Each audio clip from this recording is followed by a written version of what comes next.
Днес имах криза. Сутринта в 7 часа ме хвана. Вече успявам да се възстановя до такава степен, че не мога да дойда и да направя пълна тренировка. Даже в момента разпълвам.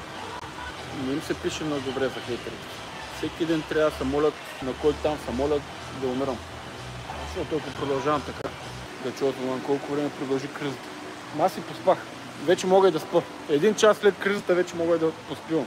В България толкова зле бяха кризите, 4 часа и половина минимум на легло, без възможност да спиш.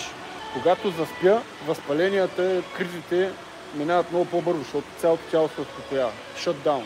В България последните 10 месеца, 4 часа и половина спя на леглото и после единствено мога да стана да се движа. Но пак с болки. А вече, поне днес го забелязах, след първия час заспах. Събудих се в 12. 3 часа и половина сън. И бях възстановен почти напълно на 90% и докато почнах тренировката, вече бях на 100% възстановен.